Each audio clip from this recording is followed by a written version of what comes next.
હાંસોડ તાલુકાની પ્રાથમિક શાળા સાહોલમાં જન્માષ્ટમી નિમિત્તે મટકી ફોડ કાર્યક્રમ યોજાયો। પ્રાથમિક શાળા સાહોલમાં આચાર્ય નિલેશ કુમાર સોલંકીના માર્ગદર્શન હેઠળ શિક્ષકો તથા બાળકો દ્વારા જન્માષ્ટમીનો ઉત્સવની હર્ષોલ્લાસ અને ઉમંગભેર ઉજવણી કરવામાં આવી હતી। શ્રાવણ વદ આઠમ એટલે જન્માષ્ટમી એટલે કે ભગવાન શ્રી કૃષ્ણનો જન્મદિવસ।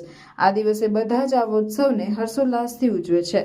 શાળાના બાળકો રાધા અને કૃષ્ણ બનીને વસ્ત્ર પહેરવેશ કર્યા હતા અને સમગ્ર વાતાવરણ કૃષ્ણમય બન્યું હતું। બાળકો દ્વારા મટકી ફોડનો કાર્યક્રમ ઉજવવામાં આવ્યો હતો, જેમાં શાળાના શિક્ષકો તેજસ કુમાર પટેલ તેમજ જનક કુમાર પટેલ જોડાયા હતા।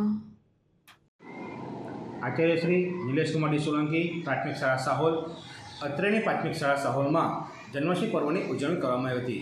દીકરીઓ રાધા બની હતી અને દીકરાઓ કૃષ્ણ ભગવાન બન્યા હતા। સૌપ્રથમ મટકી સંઘળી હતી અને ત્યારબાદ મટકીને દોરડા પર બાંધી હતી અને બાળકો દ્વારા મટકી ફોડનો કાર્યક્રમ રાખવામાં આવ્યો હતો, જેમાં શાળા પરિવારે સાથ સહકાર આપ્યો હતો। અંતે બાળકોને મીઠાઈ વેચી, ચોકલેટ વેચી અને બાળકો ઘરે ગયા હતા। અને બાળકો જન્માષ્ટમી પર્વની ઉજવણીમાં ખૂબ જ રસપૂર્વક ભાગ લીધો હતો અને બાળકો કૃષ્ણ ભગવાનના મહિમા જાણી શક્યા હતા।